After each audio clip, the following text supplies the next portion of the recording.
Papo Band Cidade com Rodrigo Cardoso. Olá, uma boa noite e uma excelente semana para você. A gente começa o Band Cidade de hoje com o bombeamento que a Casan fez durante o fim de semana, bombeamento de água da Lagoa de Estabilização da estação de tratamento, que extravasou no mês de janeiro, você lembra bem, não é? A gente noticiou aqui no Band Cidade. Esse bombeamento foi feito para as dunas da Praia da Joaquina, o que provocou a preocupação de moradores. Veja na reportagem. Essas imagens circularam nas redes sociais durante o fim de semana. Nas cenas, é possível ver um rastro de água correndo no meio das dunas da Joaquina. Os moradores fizeram questionamentos relacionados à origem da água. Como é que se criou isso aqui? Por causa da chuva intensa no fim de semana, foi realizada uma ação emergencial na Lagoa de Evapoinfiltração, que fica na Lagoa da Conceição. Parte da água daquela lagoa artificial foi bombeada para essa região aqui, no meio das dunas da Joaquina. De acordo com a Secretaria do Meio Ambiente de Florianópolis, essa foi uma ação encontrada para evitar um novo extravasamento de água naquela região da Lagoa da Conceição. A Lagoa de Evapoinfiltração é aquela que se rompeu em janeiro de 2021 e que recebe efluente tratado da estação de tratamento de esgotos da Lagoa da Conceição. O extravasamento de água, na época, gerou um desastre na região da lagoa, principalmente na servidão Manuel Luiz Duarte.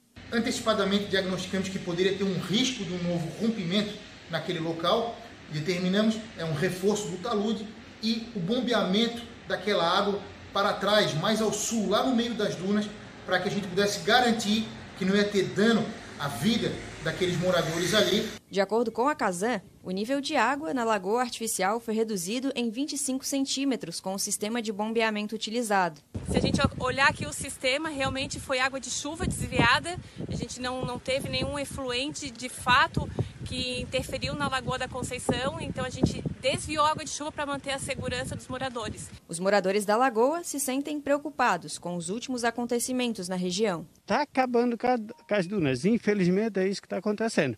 E os órgãos públicos, os que deveriam estar cuidando disso, não estão cuidando. O secretário Fábio Braga também afirma que a ação da Casan de bombear a água da lagoa artificial para as dunas da Joaquina foi autorizada pela Floran e que a prefeitura já está levantando os possíveis danos ambientais que essa ação pode ter causado. Já estamos levantando as responsabilidades daquele dano ambiental que porventura ocorreu, a necessidade de reparação e o que precisa ser feito e a valoração de quanto precisa para fazer todo o programa de recuperação da área degradada pela Casan nessa medida emergencial. Mas, no mais, a medida foi coerente, correta e no momento adequado.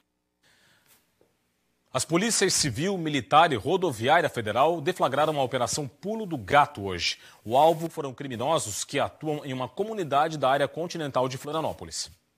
Ao todo, 10 mandados de busca e apreensão foram cumpridos em Florianópolis e em Palhoça e São José, na região metropolitana. As investigações são da Delegacia de Combate ao Crime Organizado da capital. Segundo a Polícia Civil, os alvos da operação foram as atuais lideranças de uma organização criminosa que atua no Morro da Caixa, comunidade da área continental de Florianópolis. Um dos investigados estava neste condomínio residencial em São José. Ele chegou a pular desta sacada de 2 metros de altura para tentar fugir, mas quebrou os 2 pés na queda. Nas imagens, é possível ver o suspeito saindo de maca direto para a ambulância. Na operação foram apreendidos veículos, drogas, armas de fogo, munições, cartas de comunicação de uma organização criminosa, além de dinheiro. E um empresário foi preso pela Polícia Militar após ter provocado um acidente de trânsito e fugido do local. Foi em Criciúma, no sul do estado. Os policiais atenderam uma ocorrência de acidente no bairro Michel. O proprietário do carro estava na casa da namorada dele, quando escutou o barulho da batida, que você vê nas imagens. Ele encontrou o carro danificado quando chegou na rua. Por meio das imagens, os policiais identificaram que o autor da batida foi o motorista deste carro de luxo aí, que foi localizado na Avenida Centenário. E aí, o motorista embriagado desacatou e resolveu xingar os policiais. Ele foi preso, recebeu voz de prisão. Foi autuado em flagrante por dirigir bêbado, foi levado para a delegacia, pagou fiança conforme a lei e foi liberado. E um motociclista morreu neste domingo em um acidente com outra moto na SC 370 em Maruí, sul do estado. A polícia ainda não sabe as circunstâncias do acidente que envolveu duas motocicletas. A força do impacto fez com que uma das motos atingisse o telhado de uma casa às margens da rodovia. O impacto provocou a morte do motociclista, que não foi identificado.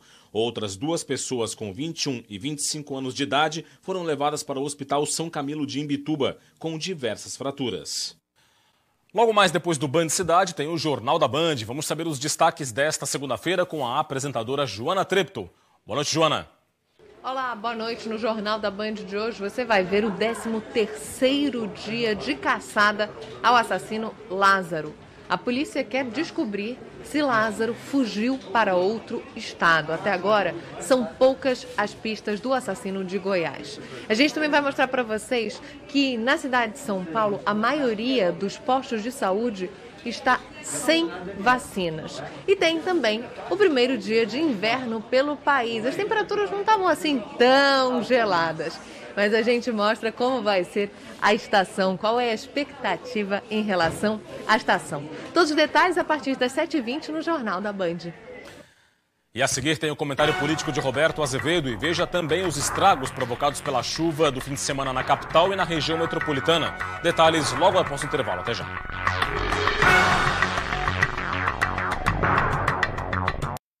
Band Cidade.